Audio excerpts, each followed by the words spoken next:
So good morning all of you. हम लोग start कर रहे हैं the new chapter mathematical reasoning. अब इस चैप्टर के बारे में थोड़ा सा आप लोगों को बता देता हूँ। ये जो चैप्टर है एक्सक्लूसिवली सिर्फ जेई मेन में आता है ना। इसका मतलब ये जो चैप्टर है जेई एडवांस में बिल्कुल नहीं है ना। तो ये आपको जो टॉपिक पढ़ना है सिर्फ जेई मेन के लिए ही पढ़ना है। और इस चैप्टर का बेस्ट पार्ट ये है, ये जो चैप्टर है वो स्वीट एंड शॉर्ट है।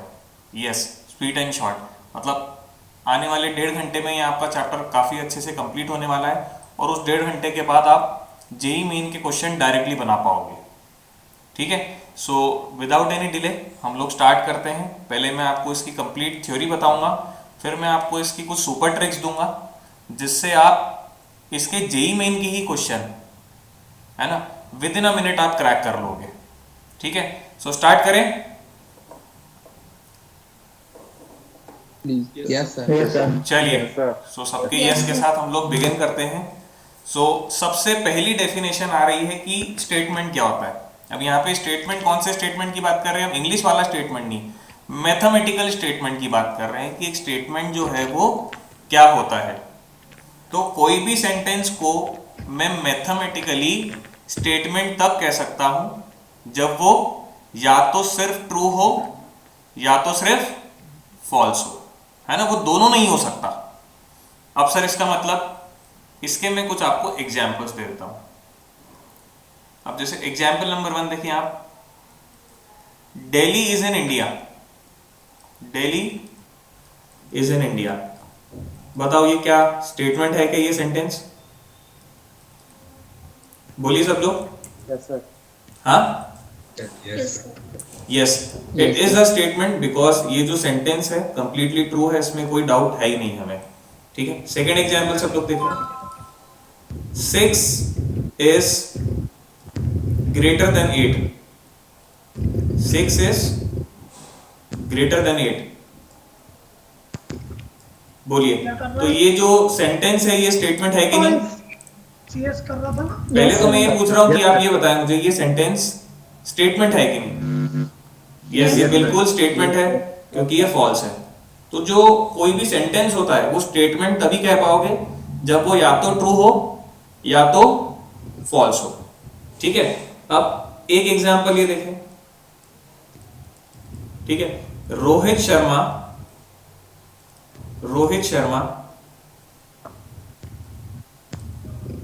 Is the best batsman. अब बताएं मुझे कि ये जो मैंने यहां पे सेंटेंस दिया है ये स्टेटमेंट है कि नहीं है? बोले, रीजन बताओ। No sir. रीजन बताओ। He can be best for any one person and not best Yes. for the other. ये सिचुएशनल होगा, ये सिचुएशनल होगा, ये डिपेंड करेगा पर्सन टू पर्सन। जिसका भाई Rohit Sharma favourite sports player होगा वो तो बोलेगा हाँ इससे अच्छा तो कोई प्लेयर है ही नहीं, तो बेस्ट बैट्समैन है ना। बट कोई बोलेगा, कोई विराट कोहली का फैन होगा वो तो बोलेगा तो नहीं, विराट कोहली बेस्ट बैट्समैन है। तो ये सिचुएशनल है, किसी के लिए शायद ये ट्रू हो और किसी के लिए ये फॉल्स हो। तो ये जो सेंटेंस है ये स्टेटमेंट तो नहीं हो सकता, है ना। जो स्टेटमेंट होता है ना वो सिंपल है, या तो ट्रू होगा या तो फॉल्स होगा, है ना। कोई कंफ्यूजन नहीं होना चाहिए उसमें। ठीक है, आई थिंक ये क्लियर है सबको। Yes sir. Yes, sir. सो जो हमारा स्टेटमेंट है ना, ना तो कोई वो एक्सक्लेमेटरी होना चाहिए, ना तो कोई वो विश होना चाहिए, ना तो वो रिक्वेस्ट होनी चाहिए, ना तो कोई वो क्वेश्चन मार्क होनी चाहिए, ना तो वो कोई कमांड होना चाहिए। स्टेटमेंट मतलब एक ऐसा सेंटेंस जो कि सिर्फ या तो ट्रू हो या तो फॉल्स हो। और हम जो स्टेटमेंट है उन्हें हम यूजुअली डिनोट करते हैं इंग्लिश अल्फाबेट के लेटर्स से, और उसमें भी हम क्या करते हैं, स्पेशली लेटर्स यूज कर लेते हैं PQRS। ऐसा रूल नहीं है बट एक कन्वेंशन है कि हम ये जो स्टेटमेंट्स होते हैं हम उन्हें इस तरह से रिप्रेजेंट कर लेते हैं। हम लेटर्स यूज कर लेते हैं PQRS एंड सो ऑन, या कैपिटल यूज कर लो या स्मॉल यूज कर लो, डिपेंड्स ऑन यू। ठीक है, तो ये स्टेटमेंट्स को डिनोट करने का तरीका। ठीक है, आगे बढ़े। अब हम बात करते हैं कि सिंपल स्टेटमेंट क्या होता है। तो सिंपल स्टेटमेंट में कहूं एक ऐसा स्टेटमेंट जिसको आप फर्दर और ब्रेक नहीं कर सकते हो, क्या होगा सिंपल स्टेटमेंट? एक ऐसा स्टेटमेंट जिसको आप और फर्दर ब्रेक नहीं कर सकते हो, ठीक है। तो जैसे इसका एग्जाम्पल मैंने क्या कह दिया, जैसे दिल्ली इज इन इंडिया, तो ये भी एक सिंपल स्टेटमेंट था।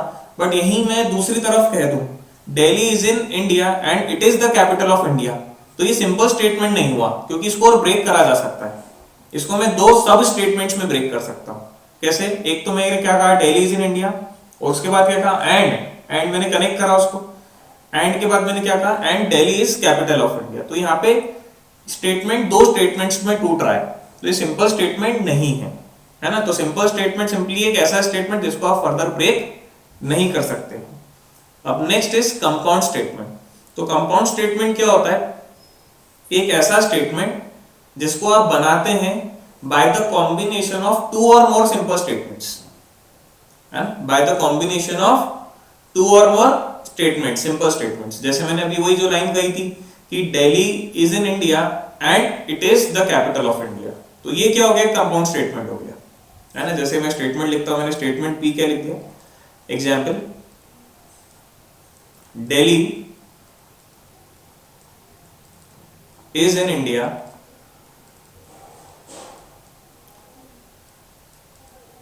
And it is the capital of India. तो ये क्या हो गया? ये कंपाउंड स्टेटमेंट हो गया, जो कि दो या दो से ज्यादा सिंपल स्टेटमेंट्स के कॉम्बिनेशन से बना। एक स्टेटमेंट इसमें ये आ गया, है ना, और दूसरा स्टेटमेंट इसमें ये आ गया, है ना। और हमने इन दोनों स्टेटमेंट्स को एक लॉजिकल कनेक्टिव से कनेक्ट किया है, वो है एंड, जो कि आपका अगला ही टॉपिक है, लॉजिकल कनेक्टिव्स, ठीक है। तो सिंपल स्टेटमेंट में रिपीट कर रहा हूं, एक ऐसा स्टेटमेंट जिसको आप फर्दर ब्रेक नहीं कर सकते हैं। वहीं दूसरी तरफ कंपाउंड स्टेटमेंट क्या होगा, है ना, एक ऐसा स्टेटमेंट जो कि दो या दो से ज्यादा सिंपल स्टेटमेंट्स के कॉम्बिनेशन से बनता है, ठीक है। कोई कंफ्यूजन? आगे बढ़े? Yes sir. चलिए आगे बढ़ते हैं। अब हम बात करते हैं लॉजिकल कनेक्टिव्स की, है ना। तो जो कंपाउंड स्टेटमेंट, जैसा कि आप लोगों ने सुना, है ना, कैसे बनते हैं? सिंपल स्टेटमेंट्स के कॉम्बिनेशन से। तो बेटा ये जो सिंपल स्टेटमेंट्स हैं, हम कनेक्ट किससे करते हैं? लॉजिकल कनेक्टर्स से। तो कौन कौन से लॉजिकल कनेक्टर्स हैं जिनसे हमारा पाला पड़ने वाला है? वो रही ये 5, जिनको मैंने यहाँ पे एक टेबल में दिखा रखा है। तो ये 5 लॉजिकल कनेक्टिव जो है हमको स्टडी करने हैं अच्छे से, ठीक है। कौन कौन से लॉजिकल कनेक्टिव्स हैं? एंड, और, not, if, then, if and only if. ये 5 लॉजिकल कनेक्टिव्स जो है हमको इनकी डिटेलिंग करनी है, हमको इन्हें इन्वेस्टिगेट करना है, ठीक है। चलिए एक एक करके देखते हैं यहाँ पे। तो पहला लॉजिकल कनेक्टिव है एंड। तो जो एंड लॉजिकल कनेक्टिव है, ठीक है, उसका जो सिंबल होता है वो इन्वर्टेड वी होता है, उल्टा वी। वी कैसा बनाते हो? ऐसा। इन्वर्टेड वी कैसा हो जाएगा? ऐसा हो जाएगा। तो जो एंड लॉजिकल कनेक्टिव है उसका सिंबल क्या होता है? इन्वर्टेड वी, है ना। तो देखो यहाँ पे उसका यूज क्या होता है? उसका यूज होता है दो स्टेटमेंट्स को जोड़ना, है ना। क्या है इसका ऑपरेशन? कंजंक्शन। ऑपरेशन क्या है इसका? कंजंक्शन, दो स्टेटमेंट्स को जोड़ना। तो उसको मैं रीड कैसे करूंगा? एक बार सब लोग देखें। इसको मैं रीड करूंगा P, बीच में क्या है? एंड कनेक्टिव, और फिर Q है, तो P एंड Q। तो स्टेटमेंट P है, ये स्टेटमेंट Q है। मैंने इनको कनेक्ट किया है कौन से लॉजिक से? एंड वाले लॉजिक से। तो P एंड Q, ठीक है। इसका मीनिंग क्या होता है वो अपन एक एक करके देखेंगे। नेक्स्ट कनेक्टिव है आपका और, इसके लिए सिंबल होता है आपका V, ठीक है। तो इसका काम क्या होता है? डिसजंक्शन, ठीक है। इसका काम क्या होता है? इसका ऑपरेशन क्या होता है? डिसजंक्शन, मतलब ये और वाला काम करता है, ठीक है। यूनियन वाला आप कह सकते हो, जैसे जो आपने सेट्स में पढ़ा है ना, यूनियन क्या काम करता है? P union Q।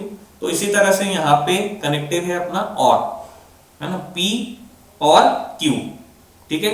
नेक्स्ट है आपका कनेक्टिव नॉट, है ना। नॉट के लिए सिंबल देखो क्या यूज हो रहा है ना। या तो आपने उस स्टेटमेंट के आगे इस तरह से साइन लगा दिया, है ना, या तो उसके ऊपर डैश मार दिया, ठीक है, या तो उसके ऊपर डैश मार दिया। और इसका ऑपरेशन का काम क्या है?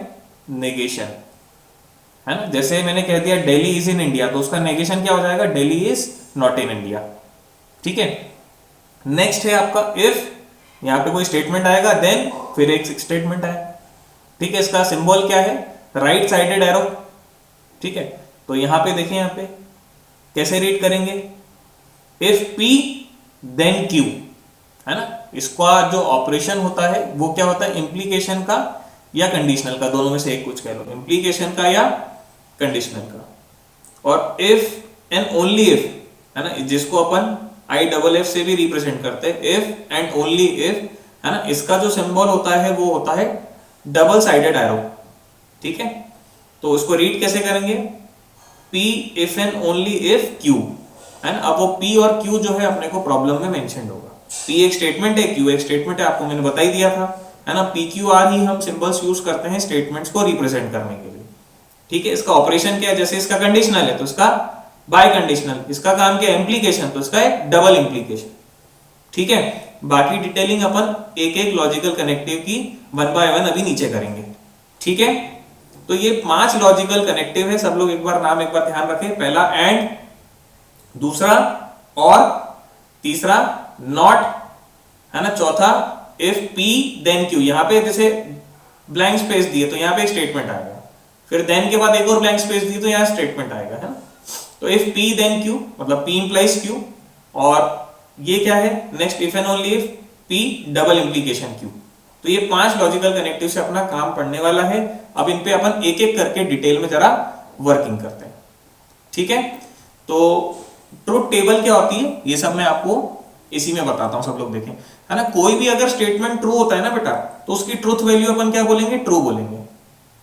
कोई भी स्टेटमेंट अगर ट्रू होता है तो उसकी ट्रुथ वैल्यू क्या कहलाएगी, ट्रू, T से डिनोट करेंगे। और कोई भी स्टेटमेंट अगर आपका फॉल्स रहेगा तो उसकी अपन ट्रुथ वैल्यू क्या बोलेंगे, फॉल्स, जिसको अपन F से डिनोट करेंगे।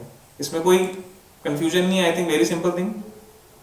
ठीक है, अब देखिए अपन एक एक करके जितने भी लॉजिकल कनेक्टिव्स हैं इनकी डिटेलिंग करते हैं और इनकी ट्रुथ टेबल देखते हैं कि सारे पॉसिबल कॉम्बिनेशन पे ये हमें आउटपुट क्या देता है। ठीक है, तो सबसे पहला जो आपका लॉजिकल कनेक्टिव है वो है कंजंक्शन का, है ना। मतलब यहां पे मैं किसकी बात कर रहा हूं, एंड लॉजिकल कनेक्टिव की, किसकी, एंड की। ठीक है, अब देखिए यहां पे दो स्टेटमेंट्स है P और Q।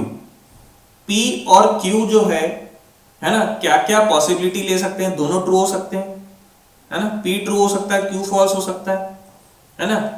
P फॉल्स हो सकता है, Q ट्रू हो सकता है, दोनों फॉल्स हो सकते हैं। देखो दो स्टेटमेंट्स हैं, स्टेटमेंट के पास तो दो ही ऑप्शन है, मेरी बात सुनो, कोई भी स्टेटमेंट है दुनिया में उसके पास दो ही ऑप्शन है, या तो वो ट्रू होगा या तो वो फॉल्स होगा, और कोई ऑप्शन ही नहीं है उसके पास। तो अगर अपन पॉसिबल कॉम्बिनेशंस बनाए तो आप ये एक बार याद ही कर लो, है ना, क्योंकि अपन सीक्वेंसिंग यही रखेंगे, दोनों ट्रू हो, एक ट्रू हो एक फॉल्स हो, यस और नो, और दोनों फॉल्स हो, यही पॉसिबल कॉम्बिनेशन होंगे P और Q दो स्टेटमेंट्स के, यस और नो, बताएं। Yes sir. भाई स्टेटमेंट या तो ट्रू होगा या तो फॉल्स होगा, और मेरे सीन में अब कितने स्टेटमेंट्स हैं बेटा, दो स्टेटमेंट है, एक स्टेटमेंट P है और एक स्टेटमेंट Q है। तो possible combination of these two statements क्या होगा, दोनों ट्रू एक फॉल्स, चेक कर लो, और दोनों फॉल्स, तो 4 पॉसिबल कॉम्बिनेशन बनेंगे। अब मैं इन दोनों स्टेटमेंट्स को यहां पे कनेक्ट कर रहा हूं, कौन से लॉजिक से, एंड वाले लॉजिक से। किससे कनेक्ट कर रहा हूं मैं, एंड वाले लॉजिक से। बोले कोई दिक्कत। अब देखो एंड वाला लॉजिक क्या कहता है, एंड वाला लॉजिक ये कहता है कि अगर दोनों ट्रू है तभी वो ट्रू होगा, अगर P भी ट्रू है Q भी ट्रू है तभी P एंड Q ट्रू होगा, बाकी हर केस में फॉल्स होगा। बाकी हर केस में आप चेक कर लो, P एंड Q का क्या फंडा है, दोनों ट्रू है तो तभी ट्रू होगा, बाकी हर केस में फॉल्स होगा। तो मैं तो इस तरह से इसको याद कर लेता हूं, यहां पे ट्रिपल T, कैसे, ट्रिपल T, भाई ये भी ट्रू है ये भी ट्रू है, और आपने किससे कनेक्ट किया है इनको, एंड से कनेक्ट किया है, तो भाई ट्रू ट्रू तो ट्रू, बाकी हर केस में आप चेक कर सकते हो क्या आ रहा है, फॉल्स आ रहा है। तो आपको ये जो इसका पूरा ट्रुथ टेबल है ये समझना है और फिर याद करना है। तो एंड में अगर आपको एक चीज याद करनी है जिससे आपको पूरा ये लॉजिक समझ में आ जाए, वो ये याद करें, ट्रू ट्रू तो ट्रू, बाकी हर केस में फॉल्स। देखो यहां पे दे रखा है P and Q is true only when P and Q are true, बाकी हर केस में क्या आ रहा है बेटा, फॉल्स आ रहा है। ठीक है, तो ये हो गया हमारा एंड वाला लॉजिक। सब लोग एंड वाला लॉजिक लिख लें, ट्रू ट्रू तो ट्रू, बाकी हर केस में फॉल्स, क्योंकि अपने को ये भी क्वेश्चंस में काम आएगा। ठीक है, नेक्स्ट लॉजिकल कनेक्टिव पे बढ़ते हैं, डिसजंक्शन। ठीक है, डिसजंक्शन मतलब यहां पे मैं बात कर रहा हूं अपने और कनेक्टर की। ठीक है, अगेन मैंने दो स्टेटमेंट्स ले लिए हैं P और Q, और P और Q के 4 पॉसिबल कॉम्बिनेशन हो जाएंगे, दोनों ट्रू, एक ट्रू एक फॉल्स, चेक कर लो आप, और दोनों फॉल्स। अब इन दोनों को मैंने कनेक्ट किया है, यहाँ पे सब लोग चेक करें, और कनेक्टर से, है ना। तो P और Q, अब ये जो और कनेक्टर है इसका रूल क्या कहता है कि अगर एक भी ट्रू होगा तो ट्रू हो जाएगा। चेक करो आप, पहला चेक करो, एक भी ट्रू होगा तो वो ट्रू हो जाएगा। सब लोग चेक करें, 1 2 3 देखो यहाँ पे, एक भी ट्रू होगा तो वो ट्रू हो जाएगा, बट अगर दोनों फॉल्स है उसी केस में ये फॉल्स देगा। चेक करें सब लोग, किया सबने चेक? तो मैं तो ऐसे याद कर लेता हूं कि और वाले ये जो कनेक्टर है इसमें क्या है, फॉल्स फॉल्स तो फॉल्स है, क्या है, फॉल्स फॉल्स तो फॉल्स है, बाकी हर केस में आप चेक कर लो ट्रू है। चेक कर लो यहाँ पे ट्रिपल एफ, जैसे आपने ऊपर क्या याद किया, ट्रिपल टी, जैसे आपने भी ऊपर क्या याद किया, ट्रिपल टी, तो वैसे इसमें याद कर लो आप ट्रिपल एफ। तो बचे हुए केसेस क्या हो जाएंगे यहाँ पे, सारे ट्रू वाले। देखो यहाँ पे तो P और Q जो है वो फॉल्स तभी होता है जब दोनों फॉल्स है, बाकी हर केस में क्या होता है वो बेटा ट्रू होता है। सब लोग चेक कर लें, हाँ है ना। ठीक है, तो मैं रिवाइज करवा देता हूं, एंड में क्या देखा आपने, ट्रिपल टी, ट्रू ट्रू तो ट्रू, बाकी हर केस में फॉल्स, और में क्या देखा, ट्रिपल एफ, फॉल्स फॉल्स तो फॉल्स, बाकी हर केस में ट्रू। चलिए अब नेक्स्ट कनेक्टर है अपना नेगेशन या डिनायल। ठीक है, अब ये तो बहुत सिंपल है, देखिए यहाँ पे, अब ये स्टेटमेंट आप ट्रूथ टेबल पे आ जाओ सीधे। अब आपका स्टेटमेंट P है, तो P की तो दो पॉसिबिलिटी है, या तो वो ट्रू होगा या तो वो फॉल्स होगा। तो नेगेशन P उस हिसाब से क्या होगा, तो P अगर आपका ट्रू है तो नेगेशन P फॉल्स हो जाएगा, है ना। सीधे उसका कॉम्प्लीमेंट लेना है आपको, तो उल्टा करना है उसका, है ना। P अगर आपका फॉल्स है तो ये क्या हो जाएगा, उसका नेगेशन क्या हो जाएगा, ट्रू हो जाएगा। ठीक है, सिंपल और वेरी लॉजिकल। अगर मैं P का नेगेशन ले लूंगा 2 बार, ये क्या है, नेगेशन ऑफ P का नेगेशन, तो ये ऑब्वियसली किसके बराबर होगा, ये P के ही बराबर होगा, इसमें कोई डाउट ही नहीं है। और ये यहाँ पे ट्रूथ टेबल से भी प्रूफ किया गया है। आपने इसका भी नेगेशन लिया तो फिर से ट्रू बन गया, आपने फिर इसका भी नेगेशन लिया, ये फॉल्स बन गया। और आप देख लो यहाँ पे कॉलम नंबर 1 और कॉलम नंबर 3 देखो इक्वल हो रहे, चेक कर लो, हाँ है ना। ठीक है, तो सीधी सी बात है, किसी भी स्टेटमेंट का नेगेशन लेना मतलब क्या करना, उसका कॉम्प्लीमेंट लेना, यस और नो। ठीक है, और अगर मैं थोड़ा सा एग्जांपल लूं, स्टेटमेंट P देखें यहाँ पे, everyone in Germany speaks German, तो इसका नेगेशन क्या हो जाएगा, it is false that everyone in Germany speaks German. या तो उसको ऐसा भी कह सकता हूं, everyone in Germany does not speaks German, है ना।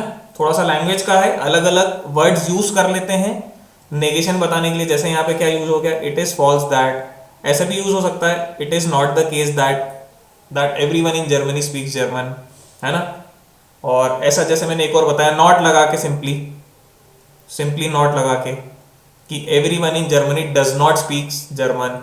ठीक है, तो सीधी सी बात है, नेगेशन का तो सिंपल फंडा है कि किसी भी स्टेटमेंट का आपने नेगेशन लिया मतलब आपने उसका कॉम्प्लीमेंट ले लिया, उल्टा कर दिया। तो अगर वो स्टेटमेंट ट्रू है तो उसका नेगेशन फॉल्स हो जाएगा, और अगर वो स्टेटमेंट फॉल्स है तो उसका नेगेशन क्या हो जाएगा बेटा, ट्रू हो जाएगा। Got it? ठीक है, तो अपन सेकंड लास्ट कनेक्टर पे आ रहे हैं। सब लोग देखें यहाँ पे, सेकंड लास्ट जो अपना कनेक्टर है, इंप्लीकेशन, 4th नंबर, इंप्लीकेशन, है ना। तो स्टेटमेंट P है और स्टेटमेंट Q है। ठीक है, अपन उसको कैसे कनेक्ट कर रहे हैं, इंप्लीकेशन पे, P इंप्लाइज Q। ठीक है, P इंप्लाइज Q। अब देखें यहाँ पे क्या है कि आपको ये ट्रूथ टेबल्स, ये जो बेसिक 5 कनेक्टर्स है ना, इनके तो बेटा याद करने पड़ेंगे आपको, है ना। तो कुछ ना कुछ ट्रिक ढूंढ लें आप इसको याद करने के लिए। जैसे स्टार्टिंग के 3 जो ये बताए तो सिंपल थे, इसमें तो कोई टफ वाली चीज है ही नहीं। अब देखो इम्प्लीकेशन पे अपन थोड़ा सा इन्वेस्टिगेट करते हैं। अब इसका काम क्या है देखें यहाँ पे एग्जाम्पल से समझते हैं। पी एक स्टेटमेंट ले लिया, अ number is a multiple of 3, तो क्यू क्या कह रहा है, अ number is a multiple of 9 और क्यू क्या है, number is a multiple of 3। तो अगर इसको मैं कनेक्ट करूंगा P इंप्लाइज Q से, तो देखें यहाँ पे कैसे बोलूंगा, इफ P बोलूंगा यहाँ पे P आएगा, फिर देन के बाद Q आएगा। अब आप इसको रीड करो, if a number is a multiple of 9 then a number is a multiple of 3। समझ में आया कैसे कनेक्ट किया? P की जगह आपको ये रीड करना है, स्टेटमेंट P है जो गिवन है, रीड करो यहाँ पे, रीड करें सब लोग यहाँ पे। Q की जगह आप ये रीड करें, if a number is a multiple of 9 then a number is a multiple of 3, yes or no? तो एक एग्जाम्पल हो गया, जैसे एक एग्जाम्पल और बना देते हैं, if it is raining today then I will not go to coaching. ठीक है, तो इस तरह से इंप्लीकेशन के या कंडीशनल स्टेटमेंट के एग्जाम्पल्स बन जाते हैं। बट इसका ट्रुथ टेबल का रूल क्या है सब लोग देखें यहाँ पे। अगेन मैंने जो रूल बनाया है, मैं इसमें एक पॉइंट ये पकड़ के चलता हूं, ये वाला, ठीक है, कि अगर P ट्रू है और Q फॉल्स है तो P इंप्लाइज Q क्या होगा, फॉल्स होगा, बाकी हर केस में कितना होगा, ट्रू होगा। अब आप बोलोगे सर ये कैसे याद करें, है ना, तो आप लोग भी अपनी ट्रिक बना सकते हैं। मैंने एक सिंपल सा एक लाइन याद कर रखा है, तो मैं कभी भूलता नहीं उससे, है ना। देखो यहाँ पे P इंप्लाइज Q की ट्रूथ टेबल की ट्रिक। ठीक, अब देखो मैंने क्या कहा कि अगर P ट्रू है और Q फॉल्स है तो P इंप्लाइज Q की ट्रूथ वैल्यू क्या होगी, अपनी फॉल्स होगी। तो मैंने इसको कैसे याद कर रखा है सब लोग देखें यहाँ पे, कि अगर सही आदमी, P सही आदमी है, ट्रू है, अगर सही आदमी गलत आदमी के पास जाए, अगर सही आदमी किसके पास जाए, गलत आदमी के पास जाए, तो काम तो गलत ही करेगा ना। अरे हाँ है ना, देखो यहाँ पे फॉल्स आ रहा है ना, हाँ है ना। तो मैंने इसको इस तरह से याद कर रखा है, आप भी अपनी ट्रिक बना सकते हैं। कैसे मैंने ट्रिक समझ में आया? अगर सही आदमी गलत आदमी के पास गया तो काम तो गलत ही करेगा ना, और इसके अलावा रेस्ट ऑफ द केसेस में अपने को क्या करना है, ट्रूथ वैल्यू उसकी ट्रू ही मार्क करनी है ना। मैं लिख के देता हूं, इफ राइट पर्सन, है ना, इफ राइट पर्सन मतलब ट्रू हो गया, if right person goes to wrong person, if right person goes to wrong person, तो क्या करेगा, then they will do wrong work.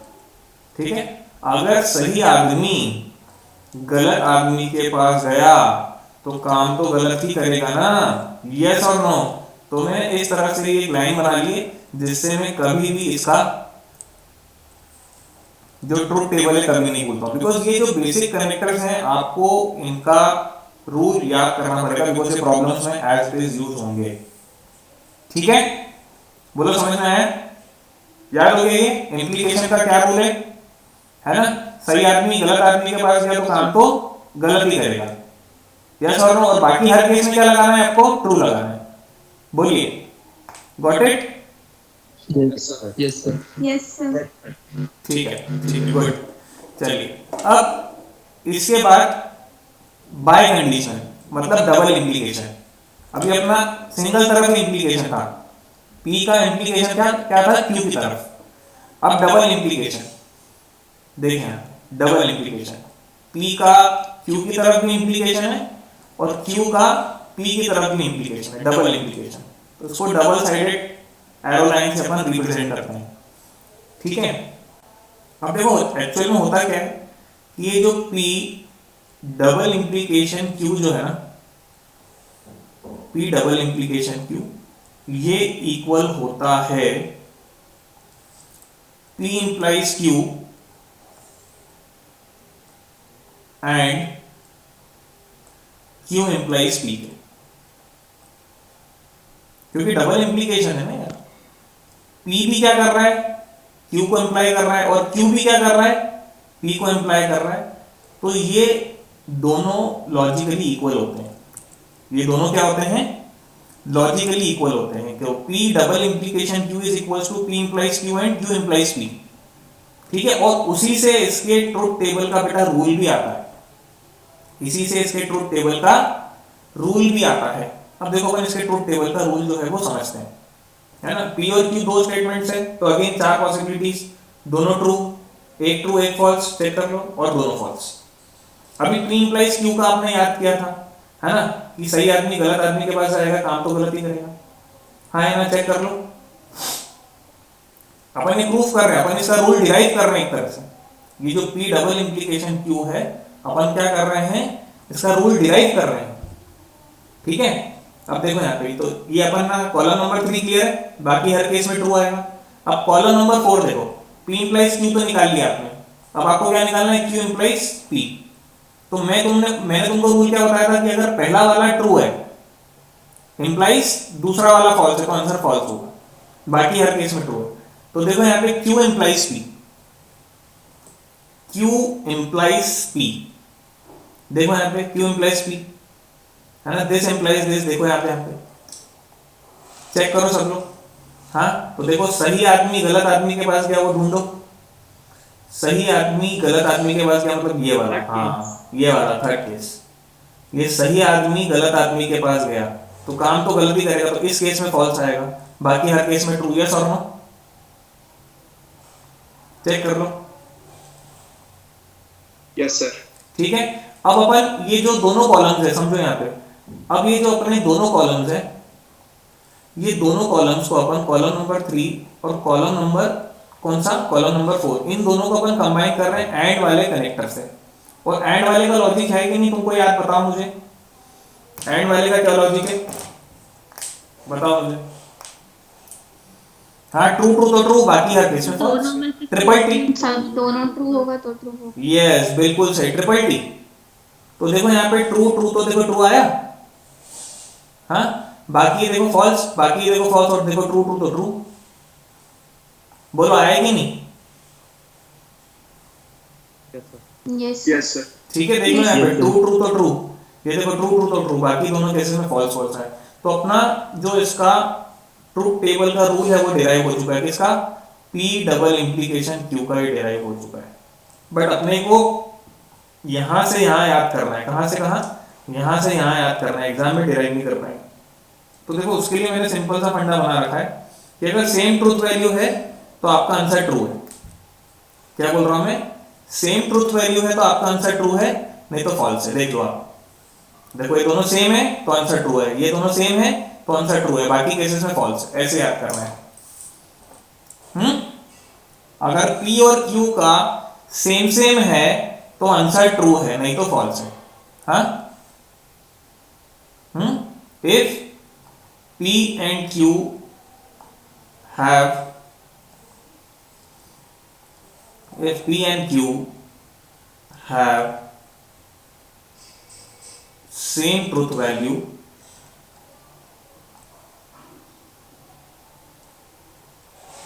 then P double implication Q is true, बाकी हर case में false है, बस बात खत्म। अगर P और Q सेम है तो P डबल इंप्लीकेशन Q क्या है, ट्रू, बाकी हर केस में क्या है, ये फॉल्स। बोलो आया कि नहीं आया। अब ये जो पांचों लॉजिकल कनेक्टर थे बेटा, ये अपन ने कंप्लीट कर लिए हैं। एक बार मैं रिवाइज करवा देता हूं, है ना, आपको ये ट्रूथ टेबल्स याद होना चाहिए। सबसे पहले पढ़ा था अपन ने और कि एंड पढ़ा था, हाँ, एंड सबसे पहले एंड पढ़ा था।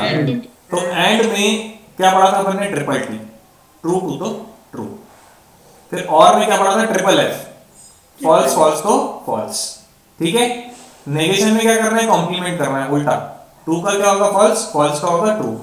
फिर अपन ने पढ़ा था इंप्लीकेशन, मतलब P इंप्लाइज Q, तो सही आदमी गलत आदमी के पास जाएगा तो काम तो क्या करेगा, गलत ही करेगा। यस और नो, गलत। ठीक है। और फिर डबल इंप्लीकेशन, तो डबल इंप्लीकेशन में क्या है, सेम ट्रूथ वैल्यू है तो ट्रू है, मतलब ट्रू ट्रू पे ट्रू है और फॉल्स फॉल्स पे भी ट्रू है, बाकी हर केस में फॉल्स। तो ये पांचों लॉजिकल कनेक्टिव्स अपने कंप्लीट हो गए। बोलो इतना समझ में आया सबको? Yes, sir. Yes, sir. सो अब हम बात करेंगे दो स्टेटमेंट लॉजिकली इक्विवेलेंट कब होते हैं। दो स्टेटमेंट लॉजिकली इक्विवेलेंट कब होते हैं? तो दो स्टेटमेंट को मैं तब लॉजिकली इक्विवेलेंट कह पाऊंगा जब ट्रूथ वैल्यू की सारी लॉजिकल पॉसिबिलिटीज के लिए दोनों स्टेटमेंट्स के क्या हो रहे हैं, ट्रूथ वैल्यूज मैच कर रहे हैं, है ना। एक बार रीड कर लेते हैं definition. Two compound statements S1 and S2 are said to be logically equivalent if they have same truth values for all the logical possibilities, है ना। तो जैसे ये स्टेटमेंट 1 है और ये स्टेटमेंट 2 है, तो सारी पॉसिबिलिटीज के लिए अगर इनकी ट्रूथ वैल्यू सेम हो जाएगी तो हम इन्हें कह देंगे लॉजिकली इक्विवेलेंट। तो यहाँ पे ये 3 लाइंस बना के हम इन दोनों स्टेटमेंट्स को लॉजिकली इक्विवेलेंट बता सकते हैं, ठीक है। अब इसका एक सबसे इंपॉर्टेंट एग्जांपल जिसको हम याद भी करना है और मैं इसको प्रूफ करूंगा, है ना। क्या है, आपको प्रूफ करना है कि P implies Q। क्या प्रूफ करना है? P implies Q, ये एक स्टेटमेंट हो गया, is logically equivalent to negation of P और Q। ये बहुत ही इंपॉर्टेंट लॉजिकल इक्विवेलेंस का एक एग्जांपल है जिनको हम यूज करने वाले हैं बहुत ज्यादा, वेरी इंपॉर्टेंट। ये तो मैं आपको याद ही करवाऊंगा और अभी इसका यूज बताऊंगा। ये बहुत पावरफुल रिलेशन है, that P implies Q is equals to negation of P और Q। सर ये कैसे इक्वल है? अरे ये तो प्रूफ करेंगे ना, ये तो अपन प्रूफ करेंगे, ठीक है। तो चलिए अपन प्रूफ करते हैं। देखना है, अब ये यहाँ पे मैंने एक स्टेटमेंट P लिया, एक स्टेटमेंट Q लिया और ये P implies Q, ठीक है। देखें यहाँ पे,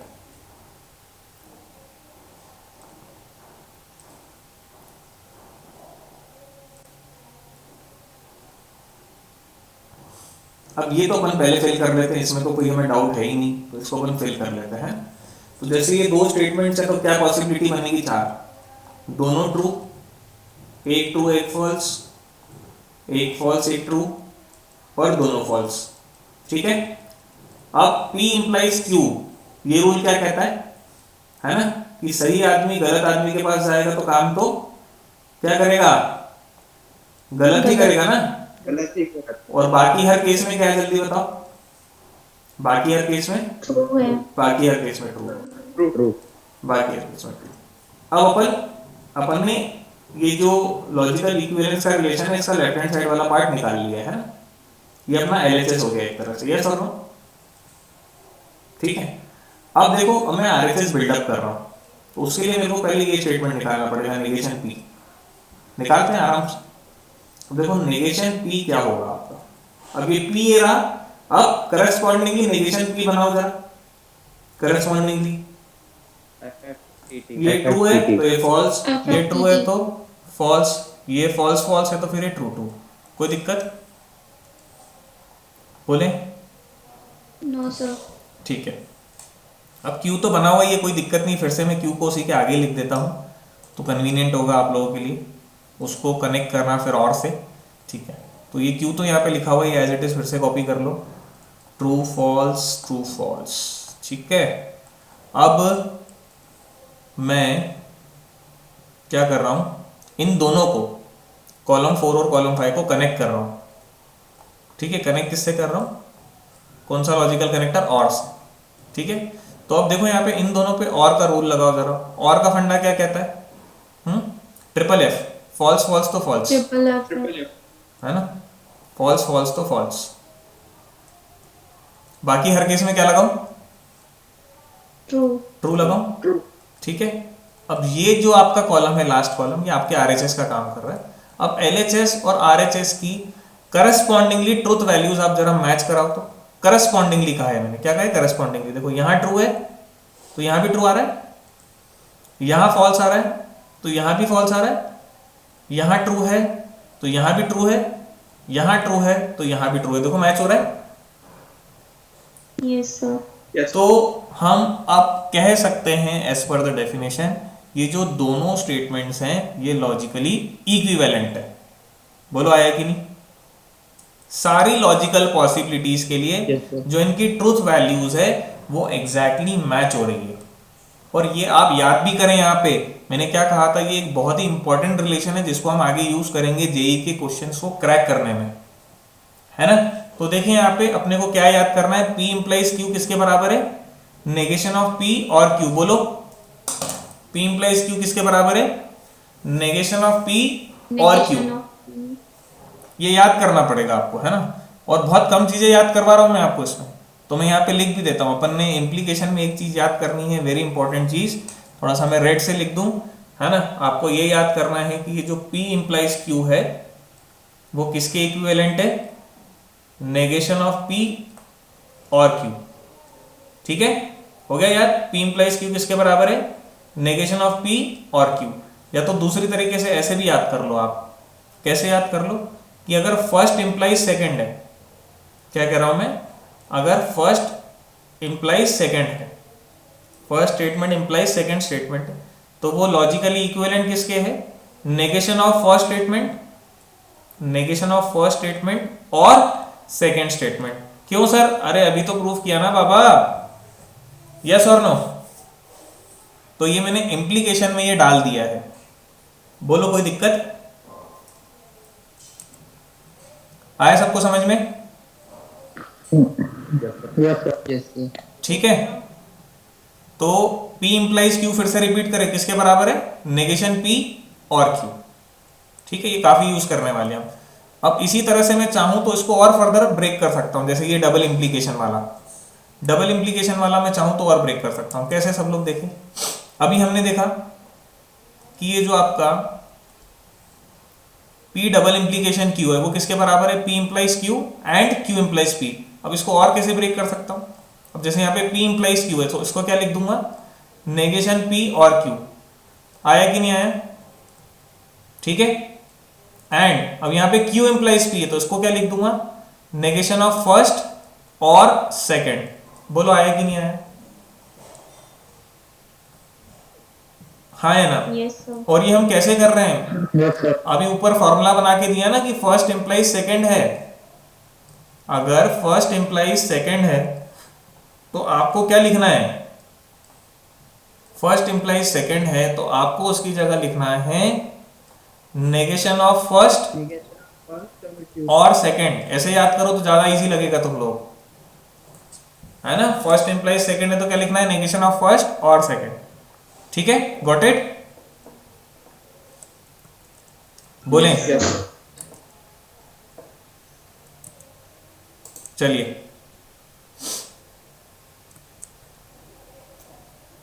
अब दो इंपॉर्टेंट कॉन्सेप्ट्स रीजनिंग के, है ना। पहला है टोटोलॉजी और दूसरा है फॉलिसी। फॉलिसी को कॉन्ट्रडिक्शन भी कहते हैं। फॉलिसी का एक नाम और है, क्या नाम है? कॉन्ट्रडिक्शन।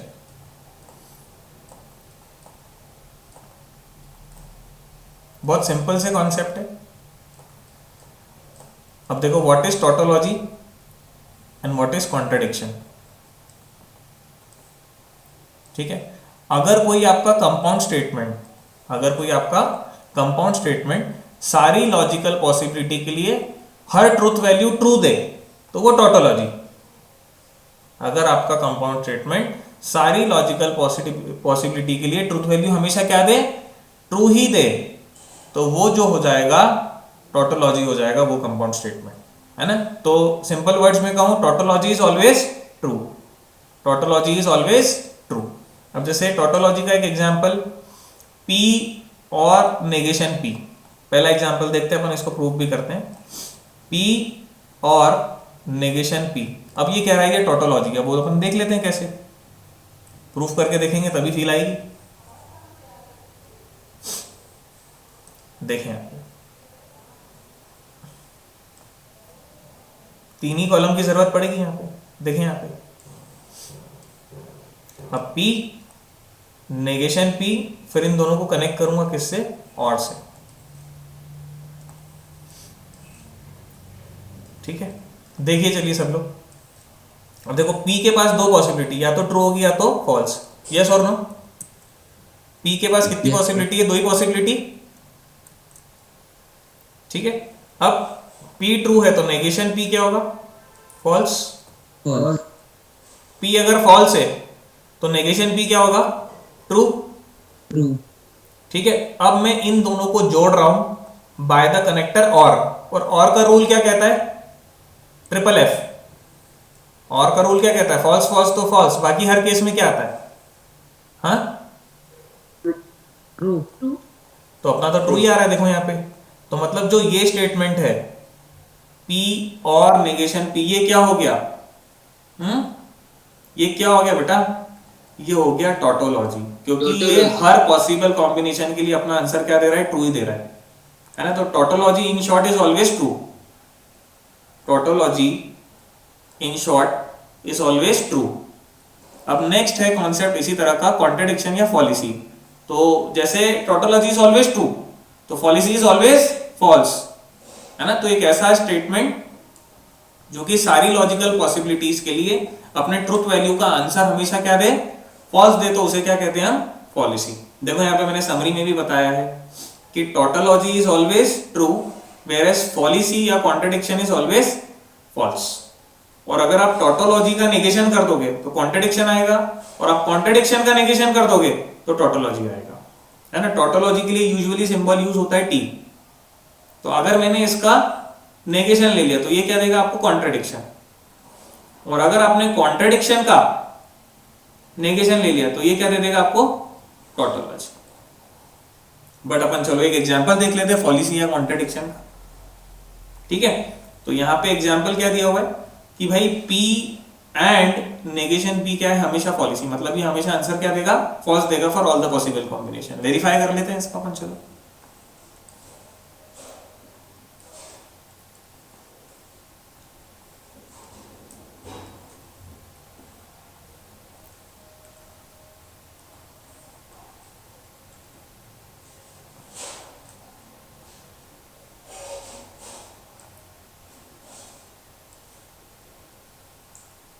अब मैंने यहाँ पे फर्स्ट कॉलम में लिया स्टेटमेंट P, सेकंड में लिया नेगेशन P। अब मैं दोनों को कनेक्ट कर रहा हूं किससे, एंड से। तो P एंड नेगेशन P, ठीक है। सब लोग देखिए यहाँ पे P स्टेटमेंट की कितनी पॉसिबिलिटी है, दो, या ट्रू होगा या तो फॉल्स। अब एक बात बताओ, नेगेशन P क्या होगा, एक बात बताओ, ट्रू का क्या होगा, फॉल्स, फॉल्स का क्या होगा, ट्रू। अब मैं इन दोनों को जोड़ रहा हूं किससे, एंड से। और एंड का रूल क्या कहता है, सब लोग बताएं मुझे, एंड का रूल क्या कहता है, ट्रिपल टी, ट्रू ट्रू तो ट्रू। अच्छा, बाकी हर केस में क्या होता है, फॉल्स। तो देखो इसका ऑल द पॉसिबिलिटीज के लिए आंसर क्या आ रहा है, फॉल्स आ रहा है। तो विच इंप्लाइज ये जो कंपाउंड स्टेटमेंट था P एंड नेगेशन P, ये क्या आ गया आपका, फॉलिसी आ गया या कॉन्ट्रडिक्शन। बोलो समझ में आया, बड़े सिंपल से कॉन्सेप्ट है, आया ना। Yes sir. Yes sir. ठीक है।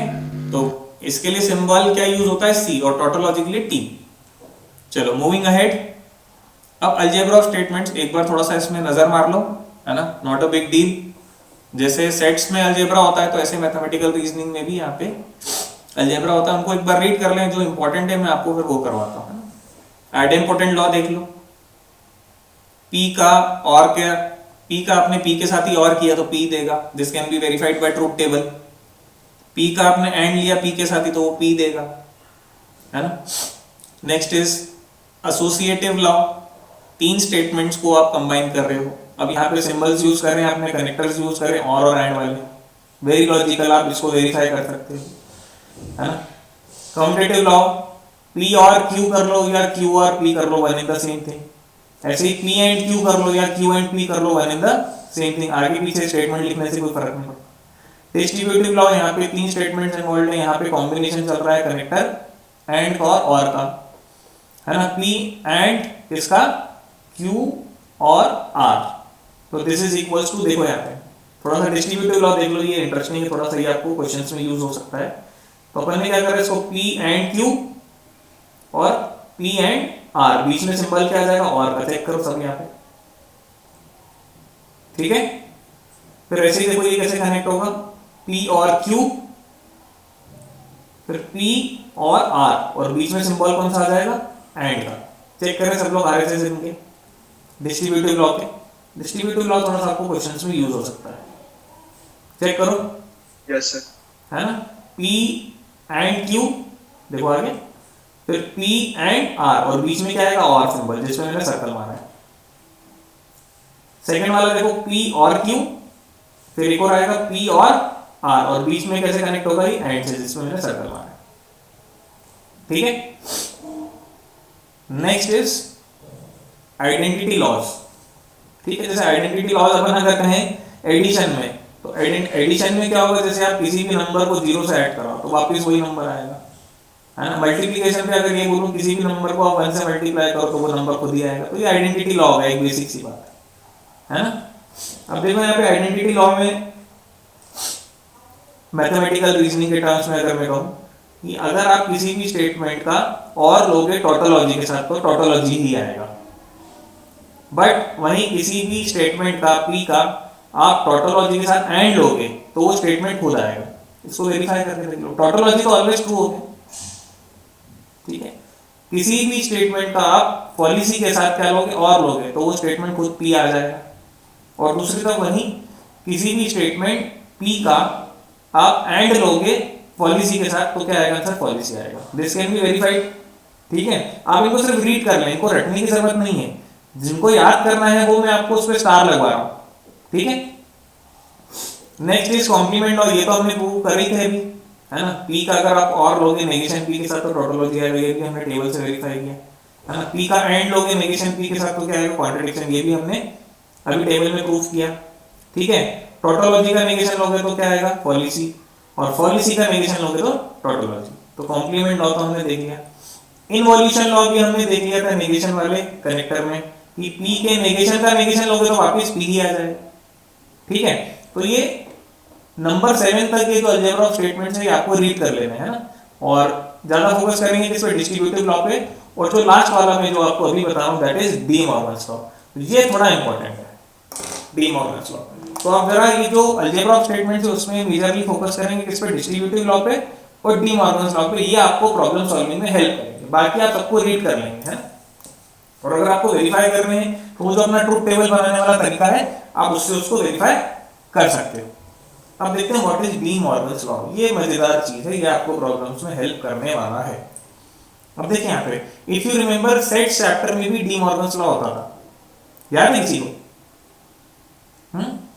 Yes, sir. सेट्स चैप्टर में भी डी मॉर्गन्स लॉ होता था, मैं याद दिलवाऊं सबको। सेट्स में क्या होता था, किसी को याद है? सेट्स में ऐसा होता था, देखो यहाँ पे मैं आपको याद दिलवाता हूं कि अगर जैसे A यूनियन B होता था और उसका होल कॉम्प्लीमेंट होता था, तो डी मॉर्गन भाई साहब ने ये कहा तो ये होगा A कॉम्प्लीमेंट B कॉम्प्लीमेंट। अब बीच में जो साइन है ना वो चेंज हो जाएगा, यूनियन का क्या हो जाएगा, इंटरसेक्शन हो जाएगा, ठीक है। एक और स्टेटमेंट था डी मॉर्गन का, A इंटरसेक्शन B का होल कॉम्प्लीमेंट, ये सेट्स में होता था। तो जब ये आप कॉम्प्लीमेंट डिस्ट्रीब्यूट करते हो A कॉम्प्लीमेंट B कॉम्प्लीमेंट, तो जो बीच में बेटा साइन है ना वो चेंज हो जाता है, यूनियन का इंटरसेक्शन हो जाता है और इंटरसेक्शन का क्या हो जाता है, यूनियन हो जाता है। तो ये सेट्स में आपने पढ़ा था, है ना, make a note of it. तो सेट्स में डी मॉर्गन्स लॉ ऐसा कुछ था कि आप A यूनियन B या A इंटरसेक्शन B का होल कॉम्प्लीमेंट लेते थे, तो कॉम्प्लीमेंट डिस्ट्रीब्यूट करते साइन, जो बीच में साइन होता था वो चेंज हो जाता था, union goes to intersection and intersection goes to union. Yes और नो? Yes sir. अब यहाँ पे मैथमेटिकल रीजनिंग में डी मॉर्गन्स लॉ कैसा वर्क करता है, थोड़ा सा आप कह सकते हो सिमिलरली ही वर्क करता है। अब देखो यहाँ पे डी मॉर्गन्स लॉ का पहला स्टेटमेंट मैं प्रूफ भी करूंगा, आप जो कहोगे इनमें से फर्स्ट या सेकंड में से आप स्टेटमेंट देखें। यहाँ पे डी मॉर्गन्स लॉ ने दो स्टेटमेंट दिए, P और Q का whole negation, negation of P और Q। तो आप नेगेशन डिस्ट्रीब्यूट कर लो, तो ये क्या हो जाएगा, नेगेशन P नेगेशन Q। अब बीच में जो साइन है वो आप उसको रिवर्स कर दो, अगर वो और का है तो आप एंड का बना दो, और अगर एंड का है तो आप उसे क्या कर दो, और कर दो। तो ऐसे ही मैथमेटिकल रीजनिंग में भी वर्क करता है। तो बीच में अगर एंड है तो और करना है, और है तो एंड करना है। तो जब भी आप रीजनिंग में होल नेगेशन डिस्ट्रीब्यूट कर रहे हो और बीच में और या एंड है, तो डिस्ट्रीब्यूट करते टाइम आप बीच में उसको रिवर्स कर देना, एंड को और को एंड कर देना। देखो यहाँ पे अच्छे से रीड करते हैं दोनों स्टेटमेंट्स को, फिर आप जो बोलो अपन वो प्रूफ कर लेंगे, फर्स्ट वाला है और सेकंड वाला है ना, और यूजिंग ट्रुथ टेबल ओनली। ठीक है, तो देखें यहाँ पे P और Q का नेगेशन, तो ये क्या हो जाएगा, negation P and negation Q। ठीक है, ये P एंड Q का होल नेगेशन है, तो ये क्या हो जाएगा, नेगेशन P नेगेशन Q। अब बीच में सिंबल यहाँ पे क्या है, एंड का, तो उधर क्या आ जाएगा, और का। बोलो आया कि नहीं आया? Yes sir. ठीक है, तो सर ये ऐसा इक्वल क्यों होता है, हमें तो नहीं समझ में आया। अब ठीक है, याद करना तो आपको समझ में आ गया कैसे याद करना है, बट ये इक्वल क्यों होते हैं वो अपन इसको प्रूफ कर लेते हैं। बोलो कौन सा प्रूफ करें, फर्स्ट वाला या सेकंड वाला? चलिए, तो अपन फर्स्ट वाला, सबकी डिमांड के हिसाब से अपन फर्स्ट वाला जो है वो प्रूफ करते हैं। ठीक है, चलिए Yes, sir. चलिए तो प्रूफ करके देखते हैं अपन। Yes, sir.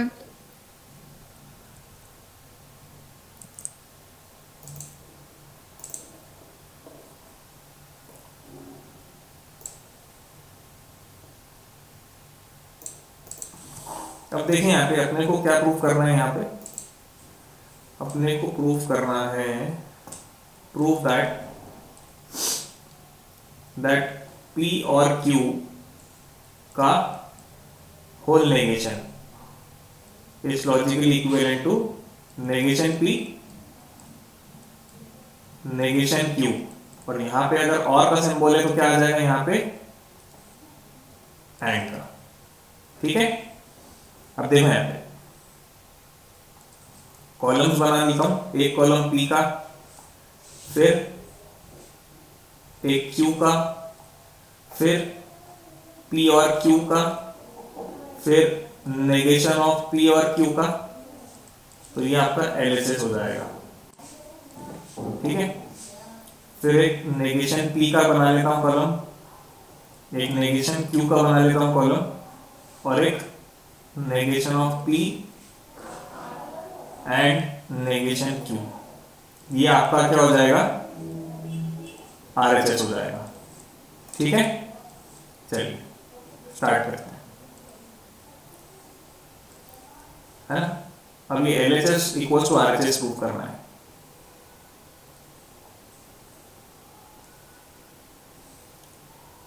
चलिए देखें यहाँ पे प्रूव करते हैं इसको। तो P और Q दो स्टेटमेंट से पॉसिबल कॉम्बिनेशन क्या होंगे, ट्रू ट्रू, ट्रू फॉल्स, हाँ फॉल्स ट्रू और फॉल्स फॉल्स। ठीक है, अब और ये जो लॉजिक है अपना, दोनों को और से कनेक्ट कर रहे हैं। और का क्या फंडा है, ट्रिपल एफ, बोले और का क्या फंडा है, ट्रिपल एफ, ट्रिपल एफ। चलो ठीक है, बाकी हर केस में क्या है, ट्रू। अब अपने को कॉलम नंबर 3 का कॉम्प्लीमेंट लेना है कॉलम नंबर 4 में।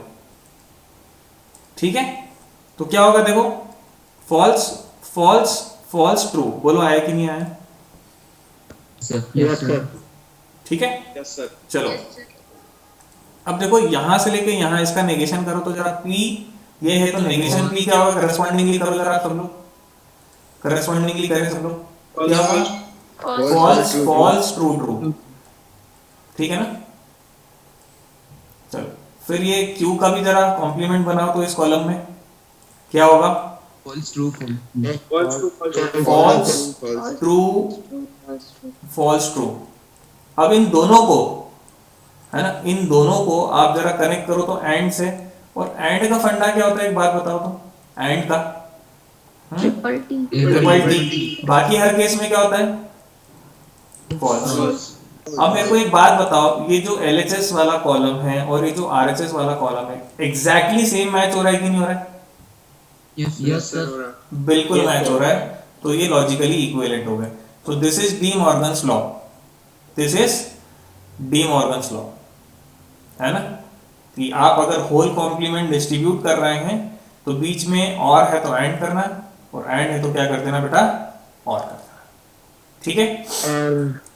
चलिए अब नेक्स्ट कॉन्सेप्ट आ रहा है किसका, कन्वर्स, इनवर्स एंड कॉन्ट्रापोजिटिव का, है ना। आपको होगा क्या बेटा, P इंप्लाइज Q गिवन होगा, क्या गिवन होगा, P इंप्लाइज Q ये गिवन होगा, इसमें कोई डाउट नहीं, आपको ये गिवन होगा, P इंप्लाइज Q आपको गिवन होगा। अब वो आपको बोलेगा कि यार आप इसका कन्वर्स बताओ, हाँ आप क्या बताओ, इसका कन्वर्स बताओ, या तो वो क्वेश्चन में कह देगा कि आप इसका इनवर्स बताओ, है ना, या तो वो क्वेश्चन में कह देगा इसका कॉन्ट्रापोजिटिव बताओ, तीनों में से कुछ चीज वो आपसे क्वेश्चन में पूछ सकता है। तो आपको दे क्या देगा, P इंप्लाइज Q दे देगा, और या पूछेगा क्वेश्चन में कन्वर्स निकालो या इनवर्स निकालो या इसका कॉन्ट्रापोजिटिव निकालो। तो ये क्या चीजें हैं इसको समझते हैं हम लोग।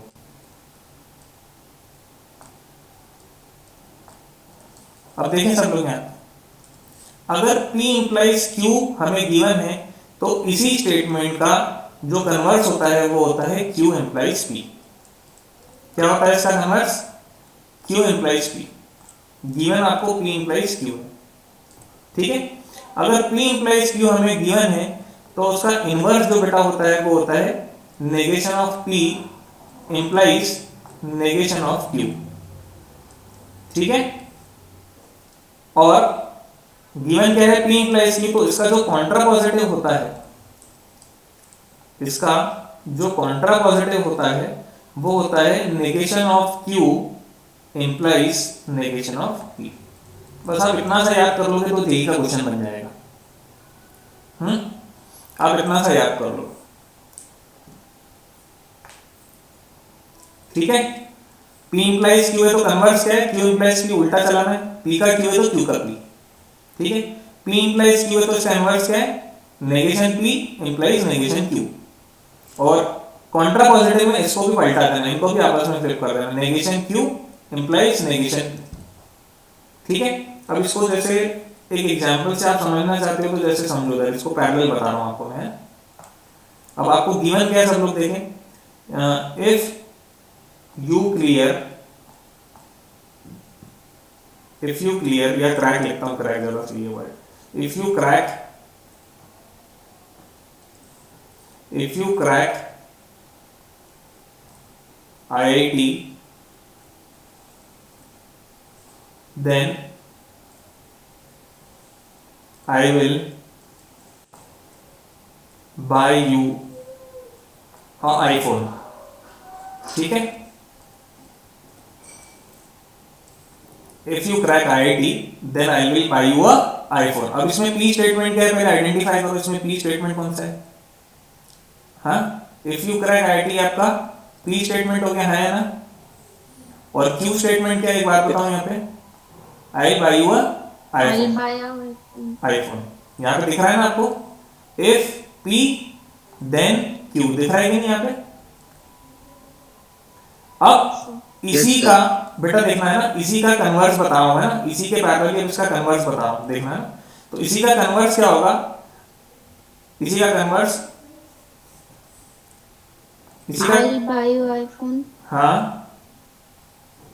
if you crack IIT। बिल्कुल बिल्कुल, इसका कन्वर्स सब लोग बताएं क्या होगा, if I will buy you iPhone then you need to crack IIT, yes और नो। इफ करना है E4 then से, E4 then तो रहेगा ही रहेगा, E4 then तो रहेगा ही रहेगा। If I buy you a iPhone, ठीक है, then you need to crack IIT, है ना। पलटा दिया स्टेटमेंट को, समझ में आया कि नहीं, P इंप्लाइज Q था तो Q इंप्लाइज P कर दिया, है ना, ठीक है। अब देखिए यहाँ पे इसका इसी का इनवर्स क्या होगा मेरे को बताएं सब लोग, इसी स्टेटमेंट का, if you do not crack IIT then I will not buy you iPhone, सही बात है कि नहीं। If you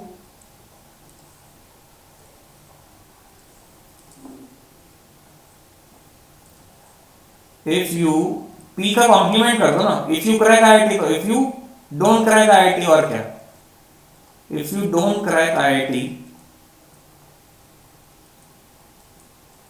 then I won't buy you iPhone, है ना, क्यू का कॉम्प्लीमेंट कर रहे हैं और क्या, then I won't buy you iPhone. बोलो बात समझ में आएगी नहीं? हाँ, Yes, इसी sir. तरह के बेटा क्वेश्चंस आते हैं जेई में, इसी तरह के। वो आपको एक स्टेटमेंट दे देगा पी इंप्लाइज क्यू, और इन तीनों में से कुछ पूछ लेगा। तो नेक्स्ट जो मैं आपको एक क्वेश्चन कराऊंगा, जेई क्वेश्चन ही कराऊंगा। बोलिए, ठीक है। अच्छा चलो, इसका कॉन्ट्रा पॉजिटिव क्या हो जाएगा इसी स्टेटमेंट का? कॉन्ट्रा पॉजिटिव, हाँ,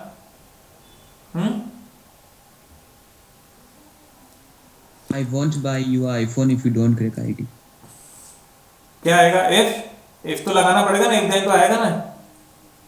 बिल्कुल सर। Yes, sir. क्या आएगा इफ के आगे? If I won't buy you an iPhone, If I then don't you buy will you go- iPhone, if I don't buy you iPhone, then you don't crack IIT। अब वो grammatically मत देखो, अब तो मैथमेटिकल लॉजिक देखो उसमें, है ना। If I don't buy you iPhone, then you don't crack the IIT। ठीक है, चलिए। तो आपको ये मेन जो रूल्स बताए मैंने, इन रूल्स को ध्यान रखो। P इंप्लाइज Q का कन्वर्स क्या होगा? Q implies P। P implies Q का इनवर्स क्या होगा? Negation P implies negation Q। और कॉन्ट्रा पॉजिटिव में इसको भी फ्लिप कर देना है ना, negation Q implies negation P। ठीक है, अब एक क्वेश्चन करते हैं। करेक्ट तो नहीं है। Okay sir. चलिए अब एक क्वेश्चन देखते हैं जेई वाला। हमें क्या निकालना है? Contra positive of the statement. पहले कॉन्ट्रा पॉजिटिव होता क्या है देखें यहाँ पे।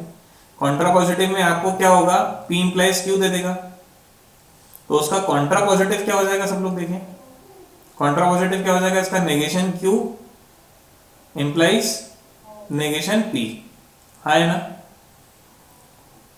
चलिए अब इसमें देखो क्या दे रखा है, P इंप्लाइज Q में क्या दे रखा है? If the side of a square doubles then its area increases 4 times. तो यहाँ पे P का काम कौन कर रहा है? Side of a area, side of the square doubles, ये P का काम कर रहा है, ठीक है।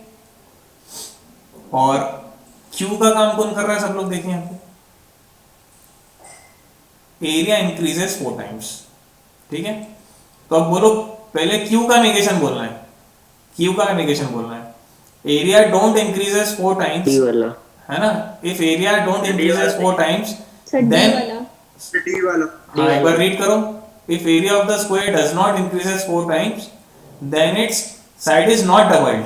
देखो ना यहाँ पे, ये मैच हो रहा है डी वाला। Yes, sir. D वाला। बस, यस सर। तो अपने को ये ढूंढना है। इसी तरह का क्वेश्चन जेई में आता है, जेई का क्वेश्चन है ना। अपने को आइडेंटिफाई करना है इसमें P क्या है, इसमें Q क्या है। फिर उस हिसाब से कॉन्ट्रा पॉजिटिव पूछा है तो कॉन्ट्रा पॉजिटिव का रूल आपको फिट करना है और देखना है कौन से ऑप्शन से मैच हो रहा है। तो पहले Q का नेगेशन ढूंढो, एरिया इंक्रीजेस 4 टाइम्स का, area does not increases 4 times, तो वो ऑप्शन नंबर डी में देगा। फिर देन के बाद क्या आना चाहिए? P का negation, side of a square double का नेगेशन क्या आएगा? Side of the square is not doubled. और तुम ग्रामर मत पकड़ो उसकी, मैथ्स का लॉजिक देखो उसमें, ठीक है ना। चलिए अब देखें यहाँ पे, ये जो कंपाउंड स्टेटमेंट्स हैं, है ना, इनके नेगेशन आपको समझने हैं। एक तो इंपॉर्टेंट स्टेटमेंट है ही P इंप्लाइज Q वाला। P इंप्लाइज Q का आपको नेगेशन बताना है ना। इसको समझेंगे, रटना नहीं है। P इंप्लाइज Q का नेगेशन क्या होगा? तो सबसे पहले मैंने आपको बताया था P इंप्लाइज Q किसके बराबर होता है? नेगेशन ऑफ P और Q, हाँ है ना, बोले। Yes sir. ठीक है, फिर क्या होगा? फिर ये जो नेगेशन है वो डिस्ट्रीब्यूट होगा। तो पहले आएगा नेगेशन ऑफ P, फिर आएगा नेगेशन ऑफ Q। और यहाँ पे क्या होगा? डी मॉर्गन्स लॉ लगा है, तो बीच में ये जो साइन और का है ये किस में हो जाएगा, एंड का हो जाएगा। एंड ठीक है, तो ये क्या हो जाएगा, negation of negation P P हो जाएगा, तो ये क्या हो जाएगा, P and negation of Q हो जाएगा। Negation. तो इसको आपको समझना है, इसको रटना नहीं है। पी पी इंप्लाइज क्यू का नेगेशन कैसे निकालेंगे, इस हिसाब से निकालेंगे, ठीक है। ऐसे ही पी डबल इंप्लीकेशन क्यू का नेगेशन कैसे निकालोगे, अगेन आपको सिर्फ समझना है इसको, ना रटना नहीं है, ठीक है। तो मैंने आपको जब ये पढ़ाया था पी डबल इंप्लीकेशन क्यू, तो इसमें ये बताया था कि जो पी डबल इंप्लीकेशन क्यू है किसके बराबर है, P implies Q and Q implies P, हाँ है ना, यस और नो, बोले सब लोग।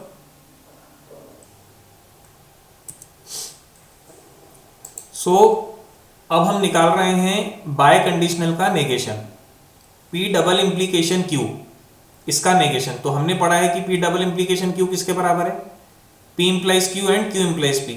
अब मुझे क्या करना है, इसका भी क्या निकालना है, नेगेशन निकालना है, ठीक है। तो इसको सब लोग समझेंगे, रटना नहीं है, लॉजिक अप्लाई करेंगे अपन, सब लोग देखें यहाँ पे, है ना। पहले इसको इंटरनली देख लो, ये किसके बराबर है, ये P इंप्लाइज Q को क्या लिख सकता हूं मैं, नेगेशन ऑफ P और Q, यस और नो। फिर ये Q इंप्लाइज P की जगह क्या लिख सकता हूं मैं, नेगेशन ऑफ Q और P, यस और नो। अब हम क्या कर रहे हैं, ये जो बाहर नेगेशन है ना, ये बाहर वाले नेगेशन को हम क्या कर रहे हैं, डिस्ट्रीब्यूट कर रहे हैं, ठीक है। तो ये बाहर वाला नेगेशन जो है आप लोग जरा डिस्ट्रीब्यूट करो, और ये बाहर वाला नेगेशन डिस्ट्रीब्यूट करते टाइम डी मॉर्गन्स लॉ को मत बोलना बस, ठीक है। तो ये बीच में जो बेटा ये साइन एंड का है, इसकी जगह मैं क्या लगाऊंगा, डी मॉर्गन्स लॉ लग रहा है यहाँ पे, और का, यस और नो, ठीक है। अब फिर से जब इन ब्रैकेट्स के बाहर, ये स्मॉल ब्रैकेट्स के बाहर नेगेशन अगर आ गया है, तो फिर से एक बार इनमें एक एक बार इंटरनली डी मॉर्गन्स लॉ लगेगा। तो अब मैं डायरेक्ट करूं तो ये क्या हो जाएगा, P नेगेशन Q, बीच में साइन क्या आ जाएगा, इधर और है तो एंड, ठीक है। इधर जरा नेगेशन टाइम डिस्ट्रीब्यूट करो, तो नेगेशन ऑफ नेगेशन Q क्या हो जाएगा, Q, और इधर क्या आ जाएगा, नेगेशन P, और बीच में जो साइन है और का, ये क्या हो जाएगा, एंड। बोलो आया कि नहीं आया। तो ये कंडीशनल और बाय कंडीशनल का नेगेशन किस तरह से निकालना है, यूजिंग द फॉर्मूलाज ही कहूंगा, यस, है ना। तो ये मैंने आपको सिखा दिया है, इसको आपको सिर्फ समझना है ना, understand them, don't memorize them, ठीक है। चलिए अब आप पूछोगे सर जेई में किस तरह के क्वेश्चन आते हैं, तो बेटा जेई में इस तरह के क्वेश्चन आते हैं कि आपको वो एक लॉ, आपको कंपाउंड स्टेटमेंट दे देगा और वो पूछेगा कि ये जो कंपाउंड स्टेटमेंट है ऑप्शंस में किस स्टेटमेंट के इक्वल है, किसके लॉजिकली इक्विवेलेंट है। देखो जेई का क्वेश्चन है, the Boolean expression is equivalent to, तो देखो और क्वेश्चन दिखाता हूं मैं आपको, the proposition is equivalent to, है ना। देखो और क्वेश्चन देखो, which one of the following Boolean expression is a tautology, तो चार ऑप्शन में चार कंपाउंड स्टेटमेंट और बोल रहा है बताओ कौन सा टोटोलॉजी है। तो इतना सब पढ़ने के बाद आप लोगों को क्या समझ में आ रहा है कि इन क्वेश्चंस को हम किस स्ट्रैटेजी से सॉल्व करेंगे, बताओ मुझे जरा, बताएं जरा, ये तीनों क्वेश्चंस देख के बताओ, बताएं इतना सब पढ़ने के बाद, ट्रुथ टेबल, किससे, ट्रुथ टेबल से। तो बेटा अगर आप ट्रुथ टेबल से करोगे तो फिर तो हो गया काम, है ना। फिर क्या होगा, फिर ये एक क्वेश्चन नहीं है फिर ये एक क्वेश्चन नहीं, ये चार क्वेश्चन के बराबर हो जाएगा। और मैंने तुमको जब ये वीडियो स्टार्ट किया था ये कह दिया था कि हम ये जो मैथमेटिकल रीजनिंग का जो ये क्वेश्चन है with in a minute solve कर लेंगे, है ना। तो अगर आप सोच रहे हैं कि ट्रुथ टेबल से अपन सॉल्व करेंगे, तो ट्रुथ टेबल से तो बहुत टाइम लग जाएगा। ये जब तक हमारे पास ट्रिक नहीं थी तो हम पहले ट्रुथ टेबल से ही सॉल्व करते थे, बट उससे बहुत टाइम लगता था। तो मैं आपको एक सुपर ट्रिक बताता हूं मैथमेटिकल रीजनिंग की, जिससे आप इन क्वेश्चंस को बहुत इजीली कर लोगे, है ना। तो सबसे पहले क्या है वो सुपर ट्रिक अपन लोग समझते हैं ना। सो सुपर ट्रिक जो कि किसी से शेयर नहीं करनी है, ये सीक्रेट है हमारा, super trick of mathematical reasoning, है ना। तो मैं आपको कुछ 6 पॉइंटर्स बता रहा हूं, इन 6 पॉइंटर्स को आपको समझना है ना।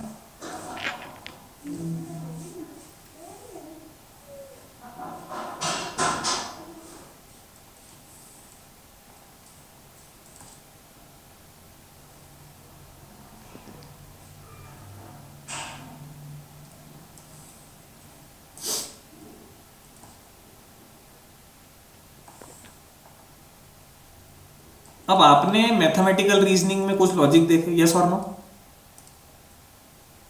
Yes sir. Mathematical reasoning logic. अब मैं क्या करूंगा, आपको जो मैथमेटिकल रीजनिंग के क्वेश्चंस है ना वो सेट्स के थ्रू सॉल्व करवाऊंगा। किसके थ्रू सॉल्व करवाऊंगा? सेट्स चैप्टर के थ्रू सॉल्व करवाऊंगा। तो सेट्स एनालॉगी, ठीक है। तो ये जो ट्रिक है बड़े काम की ट्रिक है, जोरदार ट्रिक्स है ना, ये आपको बुक्स में नहीं मिलेगी। तो इस ट्रिक का अपन देखो पहले समझते हैं, फिर उसको अप्लाई करेंगे सीधे जेईई के क्वेश्चंस में, है ना। अब देखो जो आपने मैथमेटिकल रीजनिंग में, सब लोग देखें आप, मैथमेटिकल रीजनिंग में जो आपने और लॉजिक देखा था, और कनेक्टर देखा था, है ना, तो वो सेट्स में यूनियन के बराबर है। सेट्स में किसके बराबर है? वो यूनियन के बराबर है, ठीक है। तो मतलब मैथमेटिकल रीजनिंग का और सेट्स का यूनियन एक ही काम करते हैं, ठीक है। सेकंड,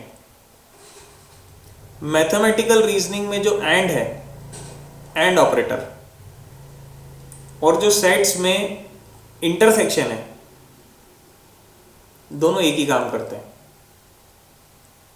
दोनों एक ही काम करते हैं, है ना।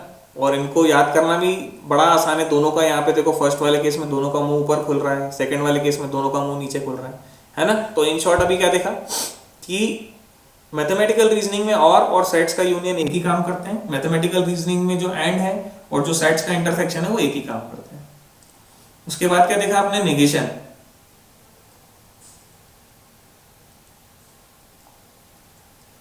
तो नेगेशन आपका मैथमेटिकल रीजनिंग में, तो सेट्स में इसका काम कौन करता है? कॉम्प्लीमेंट। सेट्स में इसका काम कौन कर रहा है? Complement of the set. तो कॉम्प्लीमेंट के लिए अपन सिंबल क्या यूज करते थे? बार वाला यूज करते थे सेट के ऊपर, या सीधे डैश लगाते थे, याद आया? ठीक है, यस सर। फिर अपन ने क्या पढ़ा था? इफ देन ऑपरेटर पढ़ा था, P implies Q। अब आप इसको कैसे सेट सिस्टम में कन्वर्ट करोगे?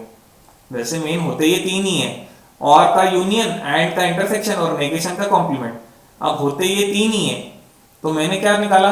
इसकी जुगाड़ निकाल ली यार, इफ P then Q, इसको सेट सिस्टम में कैसे कन्वर्ट करूं। तो आप इसके लिए ये ध्यान रखो कि ये लॉजिकली किसके इक्विवेलेंट है ना। तो मैंने आपको ये याद करवाया था कि P implies Q किसके बराबर है? नेगेशन ऑफ P और Q। तो ये देखो यहाँ पे इसका यूज करके आप सेट सिस्टम में इसको कन्वर्ट कर सकते हो, ठीक है। नेक्स्ट, डबल इंप्लीकेशन या if and only if, IFF, if and only if, double implication, P double implication Q, ठीक है। तो आप इसको सेट सिस्टम में कैसे कन्वर्ट करोगे? तो ये भी मैंने आपको बता दिया कि भाई P डबल इंप्लीकेशन Q किसके बराबर है? P implies Q and Q implies P, ठीक है। और ये इंप्लाइज वाले भी फिर फॉर्मूला नंबर 4 से आप उसको कन्वर्ट कर सकते हो, है ना। P implies Q को क्या लिख दोगे? नेगेशन P और Q, and Q implies P को क्या लिख दोगे? नेगेशन ऑफ Q और P, ठीक है। तो जहां एंड और ये आपका नेगेशन आ गया, फिर तो वो सेट सिस्टम में कन्वर्ट हो जाएगा। बोलो आया कि नहीं? है ना। ये सुपर ट्रिक है बेटा, इससे आप मैथमेटिकल रीजनिंग के question literally with in a minute crack कर सकते हो। अभी मैं आपको क्रैक करके बताऊंगा, ठीक है। और टोटोलॉजी का सेट सिस्टम में एनालॉजी क्या होता है ये भी देखें। टोटोलॉजी का सेट सिस्टम में एनालॉजी होता है यूनिवर्सल सेट। क्या होता है? Universal set. ठीक है, यूनिवर्सल सेट के लिए हम सिंबल यू भी यूज करते हैं या एस भी यूज करते हैं, दोनों लिख देता हूँ, है ना। और जो पॉलिसी पढ़ा था अपन ने कॉन्ट्रडिक्शन, अगर आपका आंसर पॉलिसी आ जाता है, हाँ, तो वो सेट सिस्टम में क्या डिनोट करेगा, एम्प्टी सेट। ठीक है, तो ये टेबल हमें बहुत हेल्प करने वाला है जेई के क्वेश्चंस क्रैक करने में। ठीक है, सब लोग मैथमेटिकल रीजनिंग की सेट एनालॉजी समझ लीजिए, और का यूनियन, एंड का इंटरसेक्शन, नेगेशन का कॉम्प्लीमेंट। अभी जो फोर्थ और फिफ्थ है, P implies Q और P डबल इंप्लीकेशन Q, इसको अपन सेट सिस्टम में कन्वर्ट करते हैं यूजिंग दिस फॉर्मूलाज, है ना। और टोटोलॉजी मतलब यूनिवर्सल सेट, पॉलिसी मतलब एम्प्टी सेट। बोलो, हुआ टेबल याद? बताएं सब लोग। Yes sir. अब मैं आपको इससे जेई के Yes, sir. क्वेश्चन फोड़ के बताता Yes, हूँ, sir. लिटरली जेई के क्वेश्चंस। अब आप देखो मैं इसको कैसे यूज करता हूँ। चलो, अब आते हैं हम, जो मैं आपको जेई के क्वेश्चंस दिखा रहा था कि इस क्वेश्चन को अपन कैसे करेंगे, है ना। देखें यहाँ पे इसका एप्लीकेशन, वो याद हो गया सबको, सुपर ट्रिक टेबल याद हुई? चलिए यस। चलिए, ठीक है, तो यहां पे दो स्टेटमेंट सीन में थे,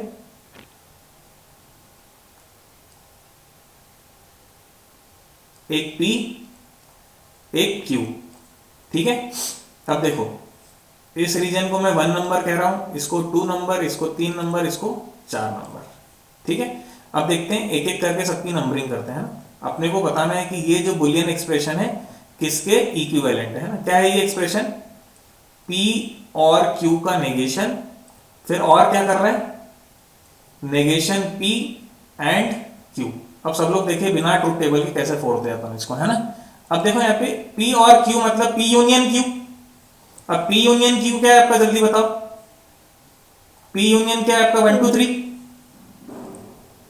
बोले। P यूनियन Q क्या है आपका, 1 2 3। अबे और यानी यूनियन ना बेटा। Yes sir. अब 1 2 3 का कॉम्प्लीमेंट कितना हो जाएगा, जल्दी बताओ। 1 2 3 का कॉम्प्लीमेंट हो जाएगा 4, 1 2 3 को छोड़ के। यस और नो? Yes sir. ठीक है, चलो इधर देखो। अब नेगेशन P क्या होगा, नेगेशन P आपका 1 3 है, तो P को छोड़ के, तो 1 3 को छोड़ के क्या आएगा, जल्दी बताओ। 2 4। चलो ठीक है, P क्या डिनोट कर रहा है, सॉरी Q क्या डिनोट कर रहा है आपका, जल्दी बताओ। 2 3 2 3। 2 3 ठीक है, अब इंटरसेक्शन मत, ये एंड मतलब इंटरसेक्शन, दोनों का इंटरसेक्शन लो। 2 4 और 2 3 का इंटरसेक्शन कितना आएगा, 2 2। ठीक है, तो अपना आंसर क्या आ रहा है, 2 यूनियन 4। अपना आंसर कितना आ रहा है, 2 यूनियन 4। अब 2 यूनियन 4 क्या होगा, एक बार जरा देखो तो। 2 यूनियन 4 क्या होगा, जल्दी बताओ। What P? P negative. ये नेगेशन ऑफ P Negation आएगा, of P को P. छोड़ के। खत्म हो गया क्वेश्चन। बोलो कैसी लगी ट्रिक, है जोरदार? Yes sir. चलो और क्वेश्चन करते हैं, ये सब जेई के क्वेश्चन है, और क्वेश्चन करते हैं। चलिए, आप ट्राई करना चाहोगे अगला क्वेश्चन? Yes sir. चलिए आप लोग ट्राई करो, मैं वेट करता हूँ सर। चलिए इस क्वेश्चन को अब सॉल्व करते हैं, है ना। अब देखो यहाँ पे थोड़ा सा मैथमेटिकल रीजनिंग लगाओ, थोड़ा सा सेट लगाओ, क्वेश्चन खत्म हो जाएगा। अब देखो यहाँ पे हमें क्या किया मैंने, ये जो स्टेटमेंट है किसके लॉजिकली इक्विवेलेंट है। P इंप्लाइज, देखो सबसे पहले तो इंप्लाइज को सीन से हटाना पड़ेगा, क्योंकि हम सेट सिस्टम में क्या समझते हैं, 3 ही चीजें समझते हैं, यूनियन, इंटरसेक्शन और कॉम्प्लीमेंट, है ना। तो पहले इंप्लाइज को आपको फॉर्मूले से खत्म करना पड़ेगा। कौन सा फॉर्मूला भूल गए क्या, फॉर्मूला बताओ क्या था वो फॉर्मूला। मैंने आपको फॉर्मूला बताया था कि फर्स्ट इंप्लाइज सेकंड होगा तो क्या होगा, वो किसके बराबर होगा, ये किसके बराबर होगा, Negation of first negation of first and और सेकंड। यस और नो? ये फॉर्मूला बड़े काम का है ना, इस फॉर्मूले को नहीं भूलना है, ठीक है। अब देखिए यहाँ पे पहले तो अपन क्या करते हैं, ये इंप्लाइज वाले साइन को अपन सीन से हटाते हैं, क्योंकि सेट्स में तो 3 चीजें समझी जा सकती है, यूनियन, इंटरसेक्शन और कॉम्प्लीमेंट। अब देखो ये क्या है, ये फर्स्ट है और ये सेकंड है, तो फर्स्ट इंप्लाइज सेकंड क्या होगा, नेगेशन ऑफ फर्स्ट, अरे हाँ है ना, और सेकेंड, ठीक है। सेकेंड भी क्या है एक बार देख लो जरा। सेकेंड क्या है आपका, negation of P and negation Q, ठीक है। अब इसमें थोड़ा सा डी मॉर्गन्स लॉ लगा तो इस वाले में, तो ये क्या हो जाएगा, नेगेशन P, और अब इसमें ये नेगेशन डिस्ट्रीब्यूट कर दो तो देखो क्या हो जाएगा, नेगेशन P और Q, यस और नो, Yes, sir. ठीक है। चलिए अब अपन सेट सिस्टम को सीन में ले आते हैं, ठीक है।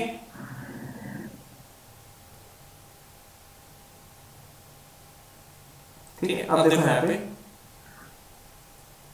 अगेन मैं दो सेट्स बना लेता हूँ, P और Q, है। मेरे को देखना है कि ये जो स्टेटमेंट है आफ्टर सिंप्लीफिकेशन, अपन ने सिंप्लीफाई कर लिया इसको जितने फॉर्मूलेस पता थे उससे, ये लॉजिकली किसके इक्विवेलेंट है ना, ठीक है। तो मेरा जो नंबरिंग का पैटर्न है बेटा वो सेम रहेगा, है ना, ये P ये Q है ना, तो 1 2 3 4। चलो एक एक करके मेरे को बताओ जरा, नेगेशन P किसके बराबर होगा, नेगेशन P, 2 और 4, नेगेशन P 2 और 4 के बराबर होगा, ठीक है। अब 2 और 4 का ये क्या लेना है, और मतलब यूनियन, ठीक है। चलिए अब फिर से बताओ नेगेशन P कितना होगा, जल्दी बताओ। 2 और 4. 2 और 4, और Q कितना है जल्दी बताओ, Q कितना है, 2 और 3। अच्छा 2 4 और 2 3 का यूनियन क्या होता है मेरे को ये बताओ, 2 4 और 2 3 का और है ना, 2 3 4, यस और नो। अब इन दोनों का यूनियन कितना होगा जल्दी बताओ, 2 3 4 2 3 4. अब अपना आंसर आ रहा है 2 3 4, अपना आंसर क्या आ रहा है 2 3 4। अब इसको ऑप्शन से मैच कराओ, ये पहला ऑप्शन मैच हो जाएगा, Q तो अपना कितना है भाई, ये किसके बराबर आ रहा है 2 3 4, 2 3, 2 3 4, Q मैच हो जाएगा, कैंसिल। अब ये B C D अपने को मैच कराने पड़ेंगे। ऑप्शन नंबर बी देखो, नेगेशन ऑफ Q बताओ, नेगेशन ऑफ Q बताओ, sorry negation of P, negation of P बताओ, 2 3. 2 4 ना, 2 4, 2 4 2. अच्छा बीच में यूनियन है, negation of Q, negation of Q बताओ, 1 4। 1 4. अब इसका यूनियन लोगे कितना आएगा, 1 1 2 4. 0.24, तो अपने आंसर के बराबर आएगा 2 3 4 के, cancel. No sir C option पे आते हैं, नेगेशन P, नेगेशन P मतलब P को छोड़ के, तो क्या आएगा 2 4। अब इसका एंड लेना है किसके साथ, Q के साथ, Q मतलब 2 3। 2 3, अच्छा दोनों में कॉमन क्या आएगा, इंटरसेक्शन लेना है ना, तो दोनों में कॉमन कितना आएगा 2, तो ये अपने आंसर के बराबर आएगा 2 3 4, नहीं, मतलब सही आंसर क्या होगा D। चलो D भी एक बार वेरीफाई कर ही लेते हैं, है ना, वाकई में 2 3 4 आ रहा है कि नहीं। अब देखो P का नेगेशन कितना होगा आपका 2 4, 2 4, ठीक है। आपको इसका क्या लेना है, और लेना, और मतलब यूनियन Q के साथ, Q मतलब क्या होगा आपका 2 3, तो देखो क्या आ रहा है 2 3 4 आ रहा है कि नहीं, तो 2 3 4 बराबर 2 3 4, देख लो, यस सर है ना। तो बेटा 4 लोग टेबल बनानी पड़ जाती है आपको, कितनी 4, तो सेट सिस्टम से कितना इजीली अपना ये क्वेश्चन हो जा रहा है। हाँ देखी थी पहले ये ट्रिक, बताओ, नो सर है ना? तो वही मैथमेटिकल रीजनिंग की सुपर ट्रिक है, सेट सिस्टम के थ्रू आप बड़े से बड़े डिफिकल्ट मैथमेटिकल रीजनिंग के क्वेश्चन आप सॉल्व कर सकते हो। चलो अब एक क्वेश्चन करते हैं ना, एक और question, last question, which of the following expression is tautology. तो अब आपको क्या करना है, ऑप्शन वाइज सॉल्व करना है, और टोटोलॉजी मतलब यूनिवर्सल सेट में एनालॉजी क्या होगी इसकी, आई मीन सॉरी इसकी सेट सिस्टम में एनालॉजी क्या है, यूनिवर्सल सेट। तो जिस भी ऑप्शन में आपका आंसर यूनिवर्सल सेट आ जाए तो वो आपका आंसर क्या होगा, टोटोलॉजी का। करें आप लोग ट्राई, वेट करता हूं मैं, ट्राई करो सब लोग। तो आई होप सब लोगों ने ट्राई कर लिया है और आंसर सब लोगों से आ रहा है ए। तो चलो देखते हैं ए आंसर आ रहा है कि नहीं आ रहा है ना। तो पहले अपन क्या करते हैं, है ना, दो सेट ले लेते हैं P और Q, है ना, क्योंकि दो स्टेटमेंट सीन में है ना। अगर 3 स्टेटमेंट सीन में आ जाए तो आप क्या करना, 3 सेट ले लेना, P Q R ले लेना, ठीक है। नंबरिंग अपनी वही सेम रखते हैं, 1 2 3 4, और इसको क्या करेंगे अपन, ऑप्शन वाइज सॉल्व करेंगे। अब ऑप्शन नंबर ए क्या कह रहा है, P और Q, ठीक है, का और किसके साथ, P और नेगेशन Q के साथ, ठीक है। अब P और Q में तो डाउट ही नहीं है, P और Q मतलब अपना यूनियन वाला P यूनियन Q, तो ये तो सबको क्लियरली दिख रहा है 1 2 3 यस और नो, ठीक है। Yes, sir. अब आपको Yes, sir. और लेना है इसके साथ, और मतलब यूनियन, सेट सिस्टम में एनालॉजी। अभी आपका P क्या है मेरे को ये बताओ, P आपका यहाँ पे क्या है 1 3, 1 3 अच्छा नेगेशन Q मतलब क्या है यहाँ पे Q को छोड़ के, 1 4 1 ठीक है। तो Q मतलब आपका 2 3 है, उसको छोड़ के कितना होगा 1 4। अब आपको क्या करना है इसका और लेना है, मतलब यूनियन लेना है, तो यूनियन क्या होगा इसका 1 3 4, correct. Yes sir. Yes sir. अब इन दोनों का यूनियन क्या होगा 1 2 3 और 1 3 4 का, 1 2 3 4 1 2 3 4 1 2 3 4, तो 1 2 3 4 यूनिवर्सल सेट आ गया। तो यूनिवर्सल सेट जब भी आए तो अपने को आंसर क्या लगाना है, टोटोलॉजी, यस और नो। Yes sir. आया सबको समझ में, ये अपना आंसर जो आ गया बेटा पूरा यूनिवर्सल सेट आ गया 1 2 3 4। तो ये क्या हो जाएगा बेटा मैथमेटिकल रीजनिंग में, ये हो जाएगा अपना टोटोलॉजी, यस और नो, ठीक है। तो that is all about the chapter mathematical reasoning, ठीक है। अब आप लोग जो हैं प्रीवियस ईयर्स के क्वेश्चंस ट्राई करें, ठीक है। बड़ी ही आसानी से जो जो मैंने आपको कॉन्सेप्ट बताए हैं उससे मैथमेटिकल रीजनिंग के सारे क्वेश्चन सॉल्व हो जाएंगे और आपका जेई में 4 मार्क्स जो है वो पक्के हो जाएंगे, ठीक है। I think that's all for today, thank you everyone.